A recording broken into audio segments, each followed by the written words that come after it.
Hi all, welcome to comedy cracker. ഞാൻ അഞ്ജലി കൃഷ്ണൻ.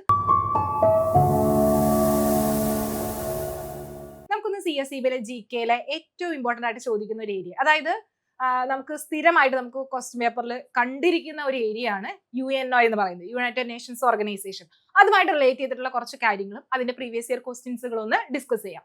അപ്പൊ ഇവിടെ നോക്കുകയാണെങ്കിൽ ഈ ചാനൽ ആദ്യമായിട്ട് കാണുന്നവരാണെങ്കിൽ നമ്മുടെ CCD ലേണിംഗ് ആപ്പ് ഒന്ന് ഡൗൺലോഡ് ചെയ്ത് വെക്കുക. അപ്പൊ ഇവിടെ നമുക്ക് ഫ്രീ ഡെയിലി മോക്ക് ടെസ്റ്റ് ഉണ്ടാവും. അതുകൂടാതെ ഫ്രീ ക്വിസ്, കറന്റ് അഫയേഴ്സ്, പിന്നെ അതുകൂടാതെ exam previous year question paper അതിന്റെ PDF ഉണ്ടാകും. പിന്നെ അതുകൂടാതെ നമുക്ക് എക്സാംസ് ചെയ്ത് നോക്കാം. പിന്നെ അതുകൂടാതെ അതിന്റെ ഒരു സെൽഫ് പെർഫോമൻസ് അനാലിസിസ് ഒക്കെ നമുക്ക് നടത്താനായിട്ട് സാധിക്കും. അപ്പൊ നമുക്ക് ഒരു സെൽഫ് ആയിട്ടുള്ള കോൺഫിഡൻസ് കൂട്ടാനായിട്ട് നമുക്ക് അതുവഴി സാധിക്കും. അപ്പൊ നമുക്ക് തീർത്തും വിദ്യാഭ്യാസം അല്ലെങ്കിൽ എഡ്യൂക്കേഷനുമായിട്ട് റിലേറ്റ് ചെയ്ത് അല്ലെങ്കിൽ എക്സാംസുമായിട്ട് റിലേറ്റ് ചെയ്ത് നിൽക്കുന്നവർക്ക് ഏറ്റവും അനുയോജ്യമായിട്ടുള്ള ഒരു ആപ്പ് തന്നെയാണ് നമ്മുടെ CCയുടെ ലേണിംഗ് ആപ്പ്.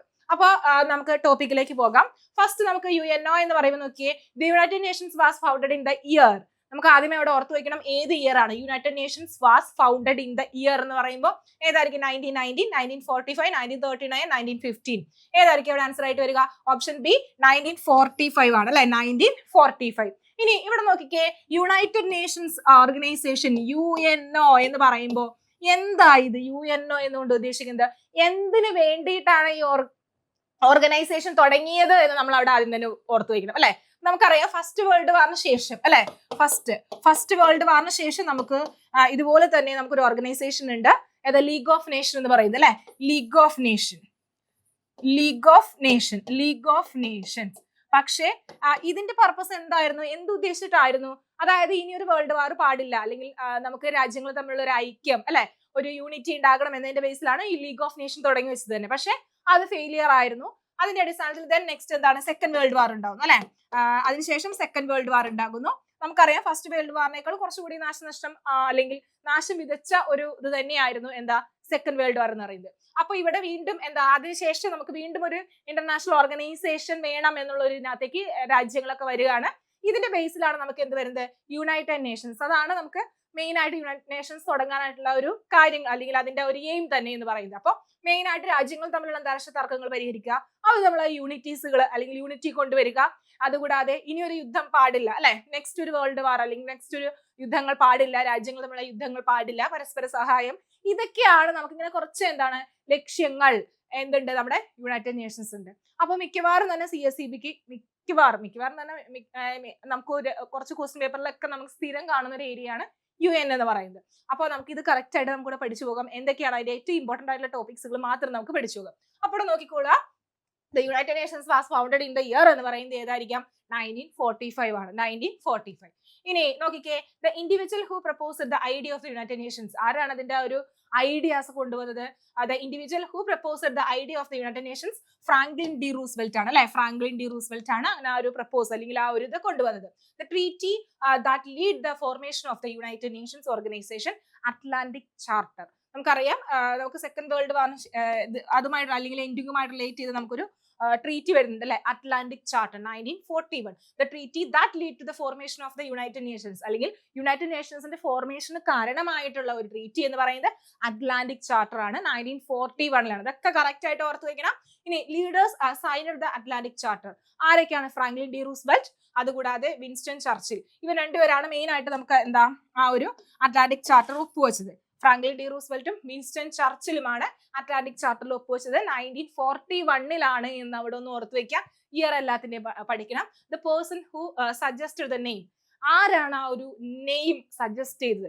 യുണൈറ്റഡ് നേഷൻസ് എന്ന് പറയുന്ന വേർഡ് സജസ്റ്റ് ചെയ്ത് ഫ്രാങ്ക്ലിൻ ഡി റൂസ്വെൽറ്റ് ആണ് അല്ലെ, ഫ്രാങ്ക്ലിൻ ഡി റൂസ്വെൽറ്റ്. ഇനി നമുക്കറിയാം അറ്റ്ലാന്റിക് ചാർട്ടർ കഴിഞ്ഞിട്ട് നമുക്ക് അതുമായിട്ട് റിലേറ്റ് ചെയ്ത് നമുക്ക് സെക്കൻഡ് വേൾഡ് വാറിന് ശേഷം നമുക്ക് ട്രീറ്റീസുകൾ വരുന്നുണ്ട്. അതിനുശേഷം യുണൈറ്റഡ് നേഷൻസ് എന്ന് പറയുന്ന ഒരു ഓർഗനൈസേഷൻ തുടങ്ങുന്നതിന്റെ ഭാഗമായിട്ടും ഒത്തിരി ട്രീറ്റീസുകൾ ഇതുമായിട്ട് റിലേറ്റ് ചെയ്തിട്ട് വരുന്നുണ്ട്.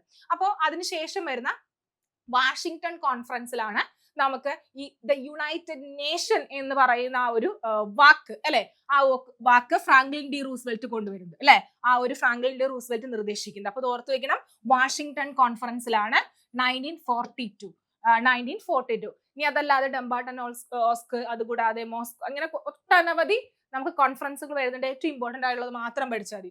ഇനി now the founding leaders of the United Nations organization. നമുക്ക് മെയിൻ ആയിട്ട് അതിന്റെ ഫൗണ്ടിങ് ലീഡേഴ്സ് എന്ന് പറയാവുന്നത് ആരൊക്കെയായിരുന്നു? Winston Churchill, Franklin D Roosevelt, Joseph Stalin. ഇങ്ങനെ 3 പേരാണ് നമുക്ക് ഏതിൽ വരുന്നത്? നമുക്ക് യുണൈറ്റഡ് നേഷൻസിന്റെ മെയിൻ ആയിട്ടുള്ള ഫൗണ്ടിങ് ലീഡേഴ്സ് എന്ന് പറയുന്നത്. അത് ഓർത്ത് വെക്കുക. ഫൗണ്ടിങ് ലീഡേഴ്സ് എന്ന് പറയുന്നത് Winston Churchill, Franklin D Roosevelt, Joseph Stalin. ഇവരാണ് നമുക്ക് അതിന്റെ ഫൗണ്ടിങ് ലീഡേഴ്സ് എന്ന് പറയുന്നത്. മൂന്ന് രാജ്യങ്ങളുടെ പ്രതിനിധികളാണ്. അത് ഓർത്ത് വെക്കുക. പ്രസിഡന്റുമാരാണ്. അത് കറക്റ്റ് ആയിട്ട് ഓർക്കണം.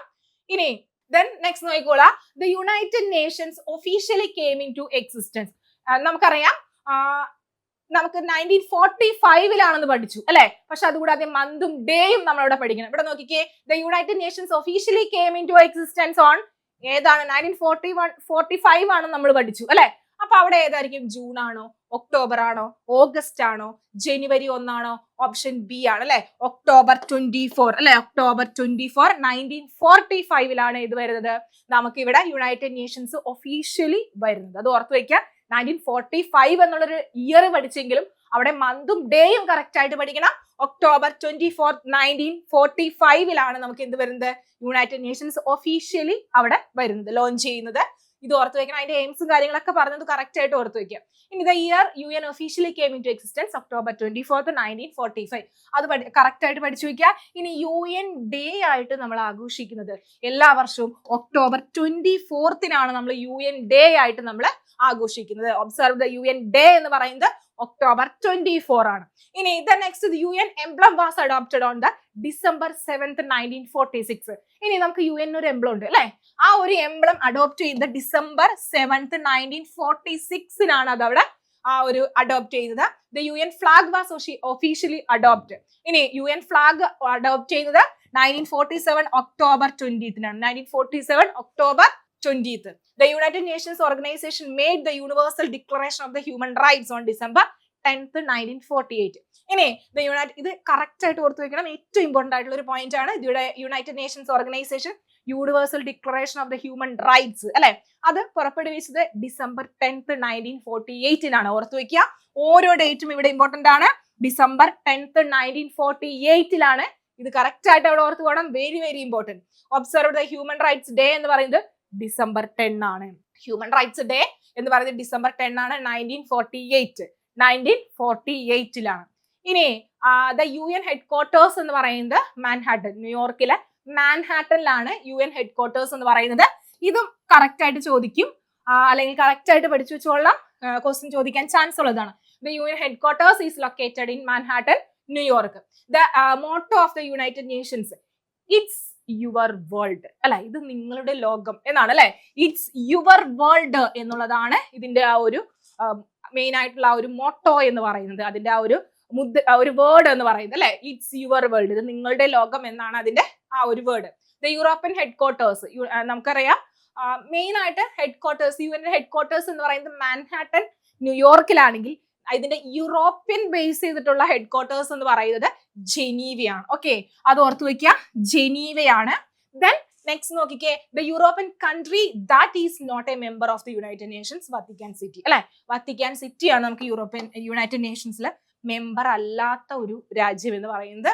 The Asian countries that not a member of the United Nations, Taiwan എന്ന് പറയുന്ന ഒരു ഏഷ്യൻ കൺട്രിയും ഇതിലെന്താണ്, മെമ്പർ അല്ല. അത് ഓർത്ത് വെക്കുക. ഇത് നമ്മുടെ ഇന്ത്യയുടെ ആ ഒരു പ്രാധാന്യമൊക്കെ എടുത്ത് പറയുന്നുണ്ട് കേട്ടോ. അല്ലെങ്കിൽ ഇന്ത്യയുടെ ഇന്ത്യ എത്രാമത്തെ ആ ഒരു രാജ്യം മെമ്പർ ആയിട്ടാണ് ജോയിൻ ചെയ്തെന്നൊക്കെ കറക്റ്റ് ആയിട്ട് പഠിക്കണം. Then 29th country to became the member of UN India അല്ലെ. അതായത് നമ്മുടെ ഇന്ത്യ എന്ന് പറയുന്നത് 29ാമത്തെ മെമ്പർ ആയിട്ടാണ് ഇന്ത്യയുടെ സ്ഥാനം. UN ഇന്ത്യയുടെ സ്ഥാനം എന്ന് പറയുന്നത് 29ാമത്തെ മെമ്പർ അല്ലെ. 29ാമത്തെ രാജ്യം എന്ന് പറയുന്നത് നമ്മുടെ ഇന്ത്യയാണ്. The country that signed at the 51st original member Poland. The country that signed, main ആയിട്ട് 51 മെമ്പേഴ്സ് ആണ് നമ്മൾ ആദ്യമായിട്ട് അവിടെ സൈൻ ചെയ്യുന്നത്. 51ാമത്തെ പോളണ്ട് ആണ്. അത് ഓർത്ത് വെക്കുക. The colour of the United Nations organisation flag, ഇതിന്റെ കളർ എന്ന് പറയുന്നത് ഏതായിരിക്കാം? ദ ലൈറ്റ് ബ്ലൂ ആണ് ഇതിന്റെ ആ ഒരു യുണൈറ്റഡ് നേഷൻസിന്റെ കളർ എന്ന് പറയുന്നത്, ഫ്ലാഗിന്റെ colour. The next, the symbols in the centres of the United Nations flag depict a map of the world between two olive branches. നമുക്ക് ആ ഒരു മാപ്പ് കണ്ടാൽ അറിയാം. അതിന്റെ ആ ഒരു സിമ്പിൾ എന്ന് പറയുന്നത്, യുണൈറ്റഡ് നേഷൻസിന്റെ ഫ്ലാഗിന്റെ സിമ്പിൾ എന്ന് പറയുന്നത്, ആ മാപ്പിൽ നമുക്ക് ഒരു വേൾഡ് ഉണ്ട്, അത് ഒരു ഒലീവ് ബ്രാഞ്ച് അല്ലെ, ഒരു ഒലീവ് ഇലയുടെ ആ ഒരു ഇതിലാണ് നമുക്ക് നിൽക്കുന്നത്. ഓക്കെ, ആ ഒരു ഫ്ലാഗ് ഒന്ന് എടുത്ത് നോക്കിയാൽ അറിയാം, ഇവിടെ എന്താ ഒരു വേൾഡിന്റെ ഒരു പിക്ചർ ആണ്, അല്ലെങ്കിൽ ആ ഒരു മാപ്പ് ഗ്ലോബ് ആണ് നമുക്ക് കാണാനായിട്ട് സാധിക്കുന്നത്. ഇനി നെക്സ്റ്റ് നോക്കിക്കോളാം. നെക്സ്റ്റ് ഒരു ക്വസ്റ്റ്യൻ ആണ്, the headquarters of the United Nations is located in. എവിടെയായിരിക്കും? നമ്മൾ കുറച്ചു മുന്നേ പറഞ്ഞു അല്ലെ, ഹെഡ് ക്വാർട്ടേഴ്സ് എന്ന് പറയുന്നത് ന്യൂയോർക്ക് ആണ് അല്ലെ, ന്യൂയോർക്ക് ആണ്. നമുക്ക് യൂറോപ്പിലെ എന്നല്ല എടുത്ത് ചോദിച്ചിരിക്കുന്നത്, ജസ്റ്റ് ഹെഡ് ക്വാർട്ടേഴ്സ് എന്നാണ് ചോദിച്ചിരിക്കുന്നത്. അപ്പൊ നമുക്ക് അവിടെ എന്ത് എഴുതണം? ന്യൂയോർക്ക് അല്ലെ, ന്യൂയോർക്കിലാണ്. അത് കറക്റ്റ് ആയിട്ട് പഠിക്കുക.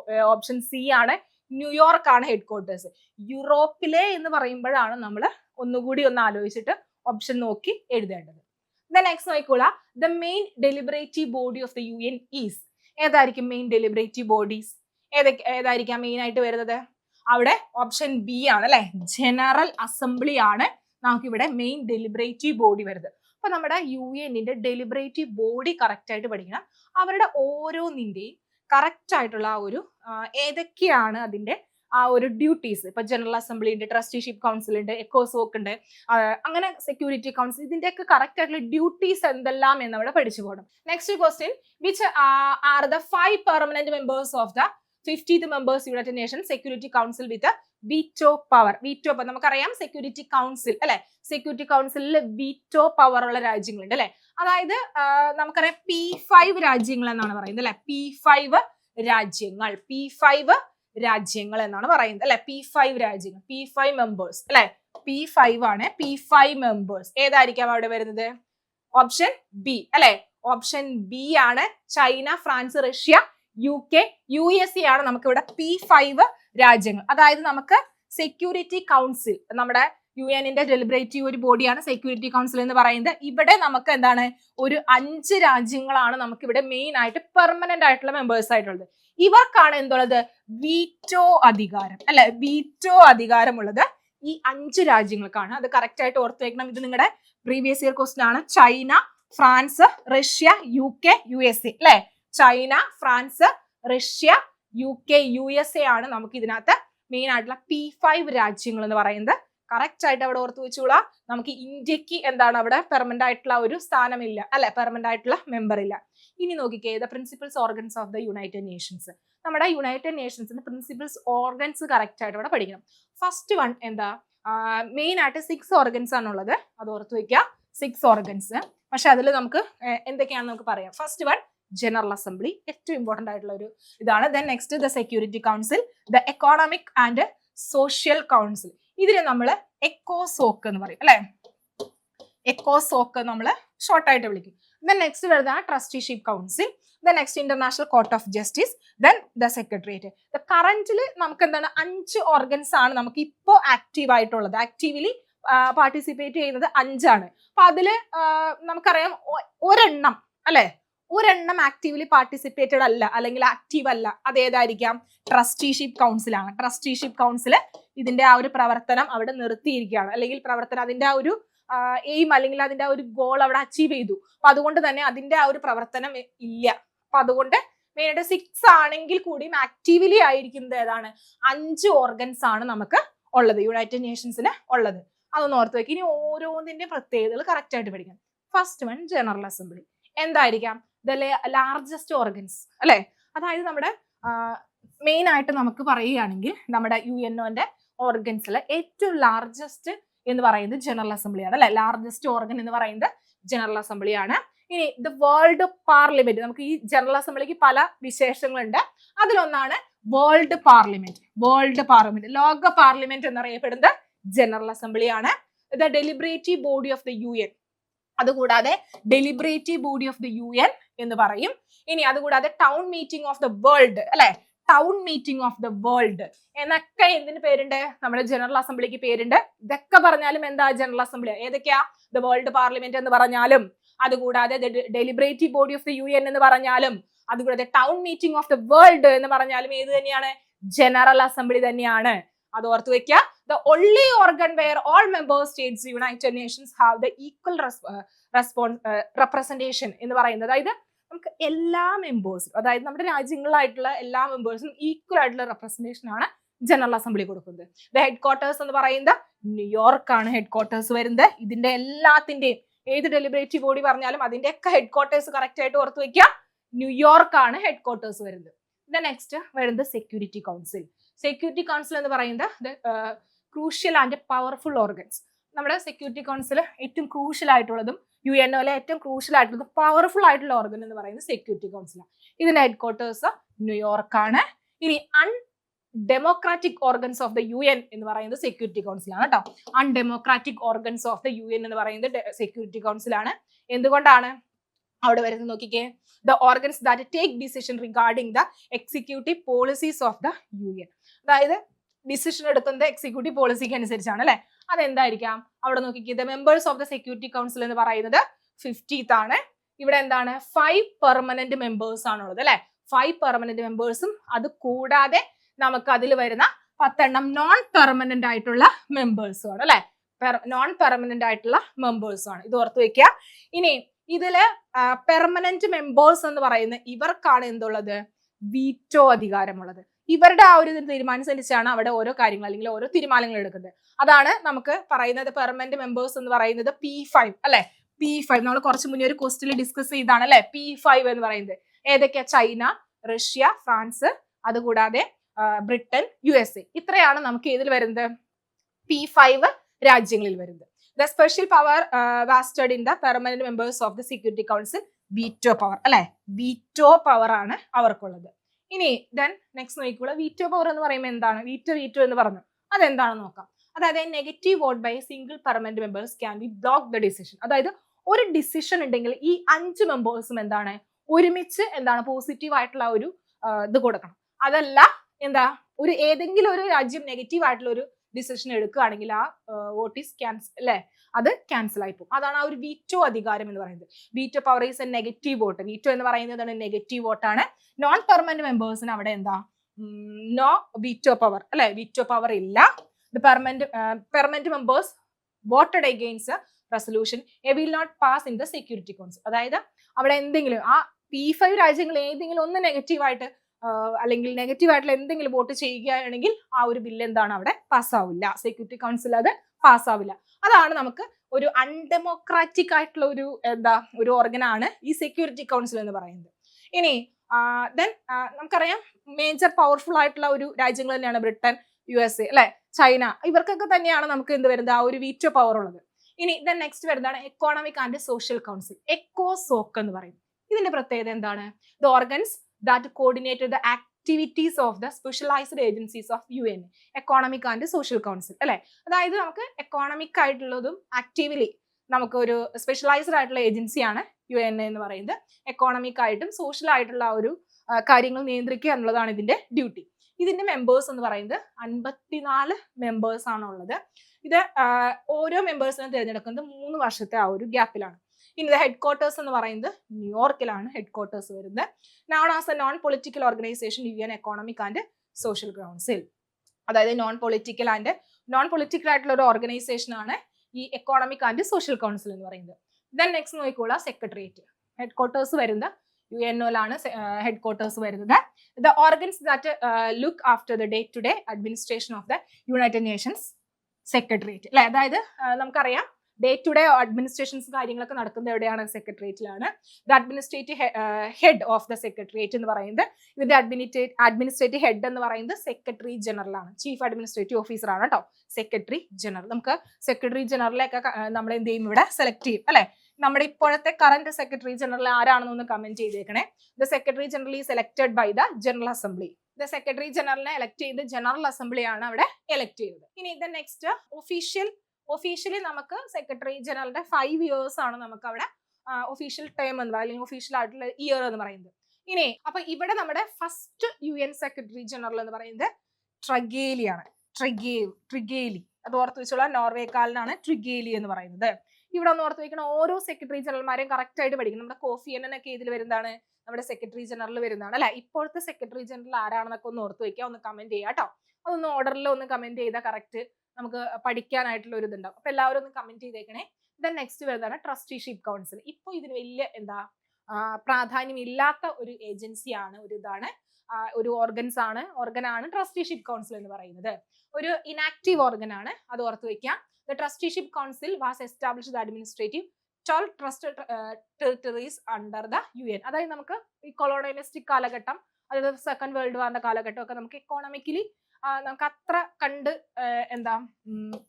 അല്ലാത്ത അല്ലെങ്കിൽ പവർഫുൾ അല്ലാത്ത കുറെ രാജ്യങ്ങളുണ്ട് അല്ലെ. അപ്പൊ അവര് ആരുടെ കീഴിലാണ്? UN-ന്റെ കീഴിൽ ട്രസ്റ്റി ആയിട്ട് നിൽക്കും. പിന്നീട് അവരെ ഡെവലപ്പ് ചെയ്ത ഒരു ഡെവലപ്പിംഗ് രാജ്യമായിട്ട് വന്ന് പിന്നീട് അവർക്ക് UN-ന്റെ സഹായം ഇല്ലാതെ വരുമ്പോൾ അതിൽ നിന്ന് ആ ട്രസ്റ്റിയിൽ നിന്ന് പുറത്തു പോയി സ്വന്തമായിട്ടുള്ള കാര്യങ്ങൾ അല്ലെങ്കിൽ എക്കോണമിക് ആയിട്ടും സോഷ്യലായിട്ടും സ്വയം നിലനിൽപ്പ് അവിടെ തുടരും. അപ്പൊ നിലനിൽപ്പിൽ വരും. അപ്പൊ അതാണ്, അല്ലെങ്കിൽ അതുവരെ ആരാണ് നോക്കുന്നത്? ആ രാജ്യത്തിന്റെ അല്ലെങ്കിൽ ആ രാജ്യത്തിന്റെ എക്കോണമിക് ആയിട്ടും സോഷ്യൽ ആയിട്ടുള്ള കാര്യങ്ങളൊക്കെ ആ ടെറിട്ടറീസ് ഒക്കെ എന്ത് ചെയ്യുന്നത്? അതിന്റെ ഒരു കാര്യങ്ങളൊക്കെ ചെയ്യുന്നത് ഈ UN-ന്റെ കീഴിലുള്ള ട്രസ്റ്റിഷിപ്പ് കൗൺസിലാണ്. അപ്പൊ the trust territories gained independence, the trusteeship council suspended it's operations. അതായത് ആ രാജ്യത്തിന് അല്ലെങ്കിൽ ട്രസ്റ്റിഷിപ്പിന് കീഴിലുള്ള രാജ്യങ്ങളെല്ലാം തന്നെ ഇൻഡിപെൻഡൻസ് കിട്ടിപ്പോയതിനു ശേഷം ഈ ഓർഗൻ അവിടെ അത്ര പവർഫുൾ അല്ല, ഇനാക്റ്റീവ് ആണ്. The meetings the trusteeship council use to take place once in 2 ഇയേഴ്സിലാണ് നമുക്ക് അവിടെ മീറ്റിംഗ്സ് വരുന്നത്. ഇനി നെക്സ്റ്റ് ഇത് കംപ്ലീറ്റ്ലി ഇനാക്റ്റീവ് ആവുന്ന ഡേറ്റ് എന്ന് പറയുന്നത് November 1, 1994 ഇത് കംപ്ലീറ്റ്ലി ഇനാക്റ്റീവ് ആവുന്നത്. The country that was the last trust territory of the UN, Palau ആണ് ഇവിടുത്തെ ലാസ്റ്റ് ടെറിട്ടറി എന്ന് പറയുന്നത്. ആ ലാസ്റ്റ് സ്റ്റേറ്റ് എന്ന് പറയുന്നത് പലാവു. ഏറ്റവും അവസാനം സ്വാതന്ത്ര്യം പ്രഖ്യാപിച്ചു പോയത് പലാവു ആണ്. അതൊന്ന് ഓർത്ത് വെച്ചോളാം, ഏറ്റവും ഇമ്പോർട്ടന്റ് ആണ്. ദെൻ നെക്സ്റ്റ് നോക്കിക്കേ, നെക്സ്റ്റ് ക്വസ്റ്റ്യൻ വരുന്നത് the official language of UNR. UN-ന്റെ ഒഫീഷ്യൽ ലാംഗ്വേജ് എന്ന് പറയുന്നത് ഏതാണ്? ഓപ്ഷൻ സി ആണ് അല്ലെ. Arabic, Chinese, English, French, Russian and Spanish. ഇതാണ് നമുക്ക് UN-ന്റെ ഒഫീഷ്യൽ ആയിട്ടുള്ള ലാംഗ്വേജ് എന്ന് പറയുന്നത്. അപ്പൊ നമുക്ക് ഇതിനൊരു കോഡ് ഫ്രസ്ക എന്ന് ഓർത്താൽ മതി. ഫ്രസ്ക എന്ന് ഓർത്താൽ മതി. അപ്പൊ ഫ്രസ്ക എന്ന് പറയുമ്പോൾ French, Russia, English, Spanish, Chinese, Arabic ആണ്. അപ്പൊ ഫ്രസ്ക എന്നുള്ള കറക്റ്റ് ഓർഡറിൽ ഒന്ന് പഠിച്ചു പോവുക, പഠിക്കാൻ എളുപ്പമാണ്. ഫ്രസ്ക എന്ന് പറഞ്ഞ് പഠിക്കാൻ എളുപ്പമാണ് അല്ലെ. Then next നോക്കിക്കോളാ, which of the following statement regarding the United Nations is correct? ഏതായിരിക്കാം? The United Nations is the year of the Declaration of the Rights of the Children was 1989. The first General Assembly meeting of the United Nations was held at London on the 1946 January 10. The United Nations Day is 24th October. ഇതിൽ ഏതാണ് correct ആയിട്ടുള്ള option എന്നാണ് ചോദിക്കുന്നത്. അപ്പോൾ അത് നിങ്ങളൊന്ന് answer ചെയ്യണം. അപ്പൊ ഇതിന് നമുക്ക് കുറച്ച് ഹിന്റ് തരാം. അപ്പൊ ഇതിനകത്ത് നോക്കുക, നമ്മൾ ആദ്യം the United Nations day is 24th October എന്ന് പറഞ്ഞു അല്ലെ. അത് ശരിയാണോ നോക്കുക. The first general assembly meeting the United Nations was held at the London on the 1946 January 10 അല്ലെ, അത് പറഞ്ഞു. ഇനി ഇവിടെ നോക്കിക്കേ, United Nations year of the declaration of the rights of the children was 1989. അപ്പൊ ഇവിടെ എന്തായിരിക്കാം? നമുക്ക് declaration of the rights of the children എന്ന് പറയുന്നത് നമുക്ക് ഹ്യൂമൻ റൈറ്റ്സ് ഡിക്ലറേഷൻ നടന്ന ആ ഒരു ഇയർ പഠിച്ചു അല്ലെ. അപ്പൊ ഇതിന്റെ ആൻസർ കണ്ടെത്തി ഒന്ന് കമന്റ് ചെയ്തേക്കണം. അപ്പൊ നമ്മൾ ഇന്ന് ഡിസ്കസ് ചെയ്ത കാര്യങ്ങൾ എന്ന് പറയുന്നത് UN-യുമായിട്ട് റിലേറ്റ് ചെയ്ത് അല്ലെ. UN-ന്റെ ആ ഒരു എയിം എന്താണ്, അതുകൂടാതെ ഗോൾ എന്താണ്, അങ്ങനെ കുറെ കാര്യങ്ങൾ ഡിസ്കസ് ചെയ്തു. അതുകൂടാതെ UN-ന്റെ പ്രിൻസിപ്പൽസ്, ഓർഗൻസ് പറഞ്ഞു എന്തൊക്കെയാണ്. അതായത് ട്രസ്റ്റിഷിപ്പ് കൗൺസിൽ, സെക്യൂരിറ്റി കൗൺസിൽ, അങ്ങനെ കുറെ കാര്യങ്ങൾ, സെക്രട്ടേറിയറ്റ്, അങ്ങനെ കുറെ കാര്യങ്ങൾ പറഞ്ഞു അല്ലെ. അതിൽ നമ്മൾ വിട്ടുപോയ ഒരു കാര്യമുണ്ട്, ഇന്റർനാഷണൽ കോർട്ട് ഓഫ് ജസ്റ്റിസ്. അതിന്റെ ഡ്യൂട്ടീസ് എന്താണ്, അതിന്റെ ഹെഡ് ക്വാർട്ടേഴ്സ് എന്താണെന്നൊക്കെ ഒന്ന് കമന്റ് ചെയ്തേക്കണേ. അപ്പൊ കമന്റ് ചെയ്യാൻ പറഞ്ഞ കാര്യങ്ങളൊക്കെ നമ്മൾ ക്ലാസ്സുകൾ കണ്ടൊന്ന് താഴെ കമന്റ് ചെയ്യണം കേട്ടോ. അപ്പൊ ICJ-യുടെ അല്ലെങ്കിൽ ഇന്റർനാഷണൽ കോർട്ട് ഓഫ് ജസ്റ്റിസിന്റെ എന്താണ് അതിന്റെ പ്രാധാന്യം, അതിന്റെ ഹെഡ് ക്വാർട്ടേഴ്സ് എവിടെ എന്ന് മസ്റ്റ് ആയിട്ടൊന്ന് കമന്റ് ചെയ്യാം. അപ്പോൾ നമുക്ക് ഇന്ന് ഇവിടെ നമ്മൾ ഡിസ്കസ് ചെയ്തുകൊണ്ടിരുന്നത് CSEB-യുടെ ഏറ്റവും ഹോട്ട് ആയിട്ടുള്ള GK-യിലെ ഏറ്റവും ഇമ്പോർട്ടന്റ് ആയിട്ടുള്ള ഒരു ടോപ്പിക്കാണ് അല്ലെ. UNO എന്ന് പറയുന്ന ടോപ്പിക്കാണ് ഡിസ്കസ് ചെയ്തത്.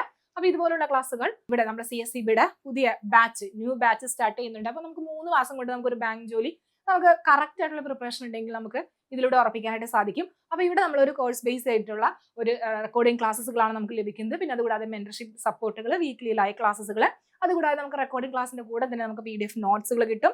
ഇനി നമുക്ക് മെന്റർഷിപ്പ് സപ്പോർട്ട് എന്ന് പറഞ്ഞു ആ ഒരു ഗ്രൂപ്പിലാണ്, നമുക്ക് ഗ്രൂപ്പിൽ കറക്റ്റ് ആയിട്ടുള്ള ആക്ടിവിറ്റീസും കാര്യങ്ങളും ഒരു ടൈം ടേബിളിനെ ബേസ് ചെയ്ത് ആ ടൈം ടേബിൾ അന്നു പഠിക്കേണ്ട ടൈം ടേബിൾ കറക്റ്റ് ആയിട്ട് ഇട്ടിട്ടുണ്ടാവും. അത് അന്ന് തന്നെ പഠിച്ചു തീർക്കുക. അതിനെ ബേസ് ചെയ്തിട്ടുള്ള എക്സാംസ് ഉണ്ടാവും, അതിനെ ബേസ് ചെയ്തിട്ടുള്ള ലൈവ് ക്ലാസ്സുകൾ ഉണ്ടാകും. ഇനി എക്സാംസ് എടുക്കാറായി കഴിയുമ്പോൾ അതിനനുസരിച്ചുള്ള ബൂസ്റ്റ് ബാച്ചുകളും കാര്യങ്ങളും എക്സാംസുകൾ എല്ലാം തന്നെ ഉണ്ടാകും. അപ്പൊ അങ്ങനെ 3 മാസം കൊണ്ട് നമ്മൾ ആ ഒരു റാങ്ക് അല്ലെങ്കിൽ ആ ഒരു CSEB അല്ലെങ്കിൽ ബാങ്ക് എന്ന് പറയുന്ന സ്വപ്നത്തിലേക്ക് നമ്മൾ അടുക്കും. അപ്പോൾ ഇവിടെ നമുക്ക് ഇതുമായിട്ട് റിലേറ്റ് ചെയ്ത്, അതായത് CSEB എന്ന് പറയുന്ന ആ ഒരു ബാച്ചുമായിട്ട് റിലേറ്റ് ചെയ്തിട്ട് എന്തെങ്കിലും ഡൗട്ട്സ് ഉണ്ടെങ്കിൽ കോൺടാക്ട് ചെയ്യുക.